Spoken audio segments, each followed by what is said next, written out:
की सरकार को, तो वो कुंभ का आयोजन माननीय आजम खान साहब की देखरेख में हुआ था। हम धन्य हैं ऐसे नेता को पा करके, अपने महबूब नेता को।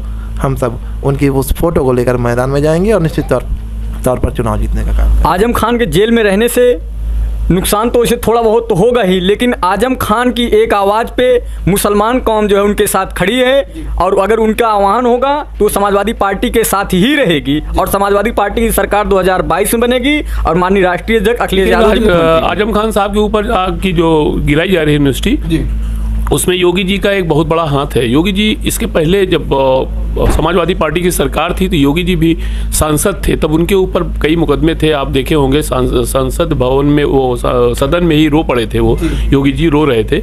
और देखिए अभी योगी जी के पास पूरी सत्ता है, वो मुख्यमंत्री हैं उत्तर प्रदेश के। अभी मैं गलत बोल दूं, मेरा अखिलेश यादव को क्यों लाइक करती हो? क्योंकि वो अच्छा काम करते हैं। काम अच्छा करते हैं? हाँ। तब की बार मुख्यमंत्री बनेंगे? हाँ। हाँ? हाँ। अखिलेश यादव क्यों अच्छे हैं, काम अच्छा करते हैं? हाँ। हाँ। और योगी सरकार ने भारतवर्ष को पीछे ले जाने में कोई कोर कसर छोड़ी नहीं है।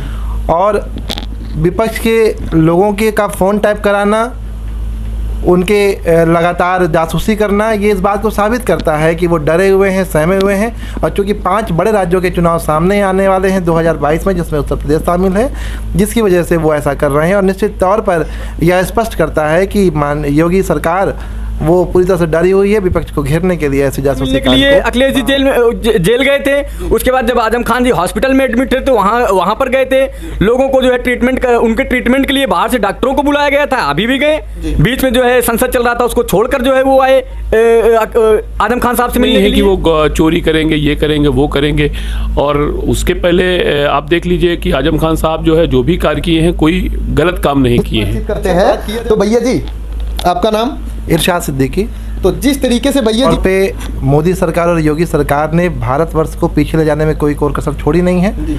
और विपक्ष के लोगों के का फ़ोन टैप कराना, उनके लगातार जासूसी करना, ये इस बात को साबित करता है कि वो डरे हुए हैं, सहमे हुए हैं। और चूँकि 5 बड़े राज्यों के चुनाव सामने आने वाले हैं 2022 में, जिसमें उत्तर प्रदेश शामिल है, जिसकी वजह से वो ऐसा कर रहे हैं। और निश्चित तौर पर यह स्पष्ट करता है कि योगी सरकार वो पूरी तरह से डरी हुई है विपक्ष को घेरने के लिए, ऐसे जासूसी कांड को बढ़ावा दे रही है। योगी सरकार पूरी डरी हुई है, संसद में लेकर इसको बहुत ही जोर शोर से हंगामा चल रहा है, इसे कैसे देख रहे हैं? देखिए, अभिव्यक्ति की आज़ादी को बंद करने का जो काम इमरजेंसी लगाने के बाद होता है, वो बिना घोषित इमरजेंसी की, इस वक्त अघोषित इमरजेंसी कह सकते हैं, लोकतंत्र के सभी खंभों को तोड़ने का काम भाजपा की सरकार द्वारा किया जा रहा है, चाहे प्रदेश की हो चाहे विदेश की हो।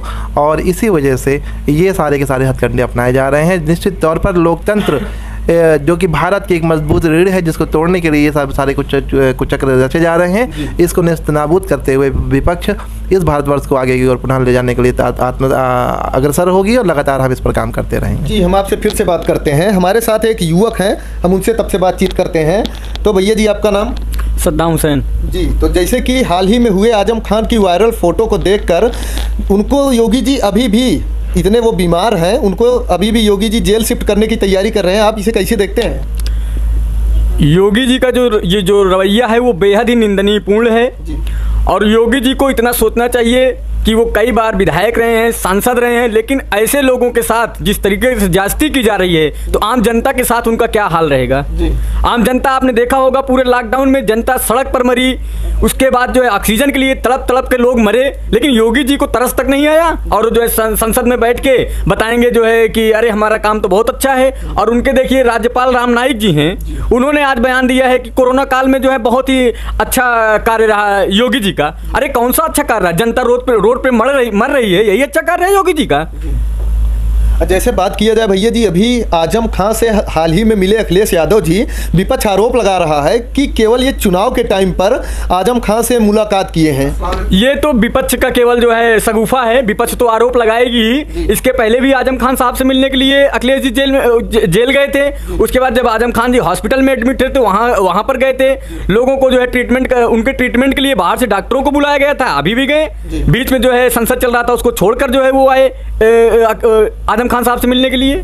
जैसे कि 90 के करीब उन पर मुकदमे दर्ज हैं आजम खान के ऊपर, इसे कैसे देखते हैं? ये तो योगी सरकार की देन है ना। अब ये सोचिए कि एक सम्मानित व्यक्ति जिसके पास यूनिवर्सिटी हो और एक पढ़ा लिखा व्यक्ति वो जो है किताब चोरी करेगा, मुर्गी चोरी करेगा? ये काम तो योगी जैसे लोगों का है जो वो करते हैं। जी, तो हम आपसे फिर से बात करते हैं। एक युवक है हमारे साथ, हम उनसे बातचीत करते हैं। भैया जी, नाम आपका? मोहम्मद वासिक खान नाम है मेरा। जी, तो जैसे कि विपक्ष आरोप लगा रहा है कि केवल चुनाव के टाइम ही अखिलेश यादव जी ने आजम खान से मुलाकात की, इसके पहले नहीं किए, तो आप इसे कैसे देखते हैं? नहीं, आजम खान साहब से कई बार वो जेल से मिले, जेल में मिलने गए, और यहाँ तक कि अभी पिछले जब वो उनकी तबीयत खराब हुई थी कोरोना में, तो उन्होंने वेदांता हॉस्पिटल से कई टीमें 200 कुछ लोग डॉक्टरों की टीम लगाई थी और खुद निरीक्षण कर रहे थे। पर डे उनको देखने के लिए एक न एक आदमी समाजवादी पार्टी का बड़ा पदाधिकारी, जैसे वो क्या कहते हैं राजेंद्र चौधरी जी जाते थे, और कभी कभी जो है अखिलेश यादव भी जाते थे, माननीय राष्ट्रीय अध्यक्ष जी भी जाते थे, कई लोग जाते थे आए दिन, मतलब पर डे आप समझ लीजिए सुबह शाम लोग उनके पास जाते रहते थे। और यहाँ जहाँ तक कि आपकी बात ये फ़ोटो की है, फ़ोटो अगर वायरल, ऐसी फ़ोटो है वायरल हो रही है, तो इसका मतलब है कि वो आजम खान साहब सीरियस हैं, और सीरियस हैं उस पर योगी जी का ये बर्ताव बहुत अच्छा नहीं है। जनता के हित में ये जो काम करते थे आजम खान साहब, ऐसा नहीं है कि वो जनता के विरोध में काम करते थे। आजम खान साहब के पास आज भी घर लोग बताते हैं कि बहुत बड़ा नहीं है, एक गली में मकान है उनका, और उस पे उनके पास गाड़ी उनके घर तक नहीं जाती है, वो गाड़ी से कुछ दूर पे उतर जाते हैं तब घर जाते हैं। तो ऐसे व्यक्ति नहीं है कि वो चोरी करेंगे, ये करेंगे, वो करेंगे। और उसके पहले आप देख लीजिए कि आजम खान साहब जो है जो भी कार्य किए हैं, कोई गलत काम नहीं किए हैं। अच्छा, बात किया जाए भैया जी, जिस तरीके से आजम खान की यूनिवर्सिटी गिराई जा रही है, और बात किया जाए क्या ये राजनीतिक प्रेरित, राजनीति से प्रेरित होकर ये कार्रवाई हो रही है या फिर अवैध जमीन पर कब्जा था? देखिए, आजम खान साहब के ऊपर की जो गिराई जा रही है यूनिवर्सिटी, उसमें योगी जी का एक बहुत बड़ा हाथ है। योगी जी इसके पहले जब समाजवादी पार्टी की सरकार थी तो योगी जी भी सांसद थे, तब उनके ऊपर कई मुकदमे थे। आप देखे होंगे संसद भवन में, वो सदन में ही रो पड़े थे, वो योगी जी रो रहे थे। और देखिए, अभी योगी जी के पास पूरी सत्ता है, वो मुख्यमंत्री हैं उत्तर प्रदेश के। अभी मैं गलत बोल दूं मेरा मकान गिरा देंगे, उसमें मकान गिराने की बात नहीं है। वो तो अभी 2 दिन आज कल में एक वायरल हो रहा है कि जो भी नौजवान गलत बयान करेगा उसका मकान गिराया जाएगा। तो योगी जी का तो ये तो पावर का इस्तेमाल कर रहे हैं, अपने वो पावर का गलत पावर का इस्तेमाल कर रहे हैं ये, या इनका ऐसा नहीं करना चाहिए। जनता जो है 22 में इनको जवाब देगी, और 22 में राष्ट्रीय अध्यक्ष माननीय अखिलेश यादव जी मुख्यमंत्री बनेंगे और समाजवादी पार्टी की सरकार बनेगी। अच्छा, तो भैया जी, हमारा आपसे एक सवाल है, जिस तरह से आजम खान जेल में ही रहने से सपा को कितना नुकसान होगा?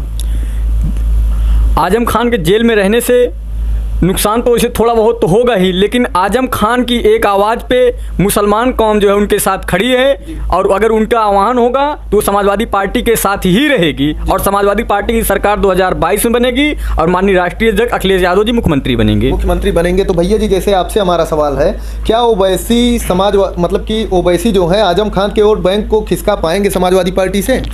देखिए, संघर्षों का दिन रहा है माननीय आजम खान साहब का। एक साधारण परिवार से निकलकर उन्होंने राजनीति में एक ऊंचा मुकाम हासिल किया, और लोकतंत्र के हिस्से को बचाते हुए शालीनता से, बिल्कुल सादगी के साथ, और लोगों की सेवा करने के लिए यूनिवर्सिटी का सपना देखा, उस सपने को पूरा करने का काम किया। कहीं ना कहीं राजनीतिक द्वेष में इस सरकार द्वारा उनको फंसाने का काम किया गया, जिसमें उस पार्टी के लोग भी शामिल हैं जिनका नाम आप द्वारा लिया जा रहा है। हम लोग अब उस पार्टी के मुखिया का या उनका नाम लेना बंद कर चुके हैं पूरी तरीके से, क्योंकि उनका कोई अस्तित्व 7 विधानसभा को छोड़कर कहीं पर भी नहीं होता। जब उनके गृह प्रदेश की बात होती है तो उत्तर प्रदेश तो बड़ी बात है, और हम उनको कहीं पर भी नहीं आंकते हैं, बल्कि उनके लोगों द्वारा जो भ्रम फैलाया जा रहा है उस भ्रम को तोड़ते हुए, उसको मिथक साबित करते हुए निश्चित तौर पर 2022 में सभी लोग, सभी जातियाँ, सभी धर्म, सभी वर्ग के लोग समाजवादी पार्टी को वोट करेंगे। जी, तो जैसे कि अकबरुद्दीन और ओवैसी असदुद्दीन दोनों ने आजम खान के फ़ोटो को देखकर काफ़ी चिंता जाहिर की है, ये किस हद तक सही है? सब, अगर उनको चिंता है तो अपने उस पदाधिकारी को पहले उनको पार्टी से बर्खास्त कर देना चाहिए, जिसने फर्जी तरीके से उनके ऊपर मुकदमे दर्ज करवाने का काम किया है, और लगातार प्रताड़ित करते हुए भाजपा के लोगों के साथ साठगांठ की है, उनके साथ उसकी फ़ोटो वायरल होती रही है। और स्वयं ये दोनों नेतागढ़, जिनके जो बड़े बैरिस्टर लगते हैं, और आज तक कोई बड़ा मुकदमा हम लोगों द्वारा सुना नहीं गया है कि उन्होंने सुप्रीम कोर्ट या हाई कोर्ट में लड़ा हो किसी भी जाति विशेष का या धर्म विशेष का। तो ये बिल्कुल ये उन्हीं के साथ के कहते हैं थाली के चट्टे बट्टे हैं, तो भाजपा और ये दोनों एक ही थाली के चट्टे बट्टे हैं। और आजम खान साहब के लिए केवल 2 लाइनें हम सब कहेंगे, हम लोगों की प्रेरणा स्रोत हैं, आदर्श स्रोत हैं, हम सबके मानने वाले, हम सब उनको अपना नेता मानते हैं और बिल्कुल उसी मानने के चाहने के नाते हम लोग 2 लाइनों के साथ आजम खान साहब को यही बात कहना चाहते हैं आजम खान साहब के बारे में कि फानूस बनकर जिसकी हिफाजत हवा करे, वो समा क्या बुझे जिसको रोशन खुदा करे। जी, जैसे एक सवाल है हमारा आपसे, 22 के चुनाव में आजम खान के ना रहने से विधानसभा के चुनाव में क्या फ़र्क पड़ेगा? आजम खान साहब की वो तस्वीर लेकर हम जनता के बीच में जाएंगे, जो तस्वीर ये साबित करती है कि योगी आदित्यनाथ जी जिस प्रकार संसद में आप फूट फूट कर रो रहे थे और आपने जो हाल माननीय आजम खान साहब की सेहत के साथ किया है, जो खिलवाड़ करने की कोशिश की है, हम पूरी तरह से नेस्तनाबूद कर देंगे उस खिलवाड़ को और माननीय आजम खान साहब की उस तस्वीर को लेकर हम विधानसभा के चुनाव में जाएंगे और निश्चित तौर पर सरकार बनेगी और आजम खान साहब जिस तरीके से वो निष्कलंक हैं उस तरीके से वो बाहर आएंगे और हम सबके माननीय नेता, हम सबके महबूब नेता माननीय अखिलेश यादव जी के मुख्यमंत्री काल में पुनः वो इस प्रदेश में अपनी कुर्सी संभालेंगे और हिंदू मुस्लिम सिख ईसाई की भावना एक साथ समाहित कर, जिस प्रकार उन्होंने जब कुंभ का महाकुंभ हुआ 2015-16 में, तो उस महाकुंभ में अगर गिनीज बुक वर्ल्ड रिकॉर्ड में नाम आया और सराहा गया इस कुंभ के आयोजन को 2016 की सरकार को, तो वो कुंभ का आयोजन माननीय आजम खान साहब की देखरेख में हुआ था। हम धन्य हैं ऐसे नेता को पा करके, अपने महबूब नेता को। हम सब उनकी उस फोटो को लेकर मैदान में जाएंगे और निश्चित तौर पर चुनाव जीतने का काम करेंगे। जी, तो जैसे भैया जी हमारा आपसे सवाल है कि जिस तरीके से अखिलेश यादव जी ने वादा किया है परशुराम की मूर्तियां लगवाएंगे, तो विपक्ष का आरोप है कि ये ब्राह्मणों को लुभाने की चाल है, तो क्या ये ब्राह्मणों को मोड़ पाएंगे? बिल्कुल मोड़ पाएंगे। अखिलेश जी केवल लुभाने का काम नहीं करते हैं, वो किसी भी जात का हो, किसी भी धर्म का हो, वो धरातल पे काम करते हैं और धरातल पर काम करेंगे। ये तो विपक्ष का आरोप है। विपक्ष क्या कर रही है? विपक्ष भी तो वही कर रही है, केवल जाति धर्म के लोगों को लुभाने का काम करती है और बाद में दंगे करवा के, हिंदू मुस्लिम करवा के अपना काम साध लेती है। अच्छा भैया जी, आपसे हमारा सवाल है, मायावती ने ब्राह्मणों की महासभा बैठक करने जा रही हैं, क्या वो कुछ ब्राह्मणों को मोड़ पाएंगी? देखिए, ब्राह्मण एक जानकार और समझदार व्यक्ति और समझदार कास्ट होती है। ब्राह्मण का मतलब है कि जानकार होना। ब्राह्मण ऐसे लुभावनों पे नहीं आएगी। ब्राह्मण समाजवादी पार्टी के साथ है और रहेगा। माननीय अखिलेश यादव जी, आप देखिए, लोहिया आवास और जनेश्वर मिश्र ट्रस्ट, ये सारे उन्होंने स्टार्ट किए। यहाँ तक कि समाजवादी पार्टी ने जो है एक योजना लागू की थी समाजवादी लोहिया आवास के नाम से, जो जनेश्वर मिश्र जी के नाम से है। और हमारी समाजवादी पार्टी हमेशा ब्राह्मण के साथ रही है और ब्राह्मण हमारे साथ रहा है, इसमें कोई दो राय नहीं है। समाजवादी पार्टी सरकार में रहेगी और ब्राह्मण हमारे साथ रहेगा। जिस तरीके से भैया जी आपसे बात किया जाए कि अखिलेश यादव जी ने वादा किया है कि पहली ही बैठक में 10 लाख युवाओं को रोजगार और 300 यूनिट फ्री बिजली देंगे, कितने सफल रहेंगे? देखिए, हमारे नेता माननीय मुलायम सिंह यादव जी ने जो कहा वो किया और माननीय अखिलेश यादव जी भी जो कहते हैं पूरा करते हैं। और 2012 की सरकार बनी, उस जो अस्पताल का पर्चा 20 रुपए का था, 12 रुपए का था, वो सरकार बनते ही पहले साइन सिग्नेचर से उन्होंने उसको 1 रुपये करने का काम किया। कन्या विद्याधन योजना की बात कही, उसको देने का काम किया। लैपटॉप देने की बात करी, उसको पूरा किया। इसके अलावा उन्होंने तरह तरह की योजनाएं जो हमारे 2012 के मैनिफेस्टो में नहीं था, उसको पूरा करने का काम किया।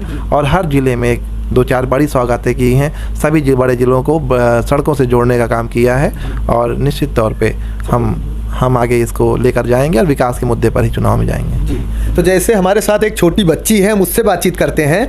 तो बेटा, इस बार आप किसको लाइक करती हो, अखिलेश यादव या योगी जी? अखिलेश यादव। अखिलेश यादव को क्यों लाइक करती हो? क्योंकि वो अच्छा काम करते हैं। काम अच्छा करते हैं? हाँ। तब की बार मुख्यमंत्री बनेंगे? हाँ। हाँ। हाँ। अखिलेश यादव क्यों अच्छे हैं, काम अच्छा करते हैं? हाँ। हाँ।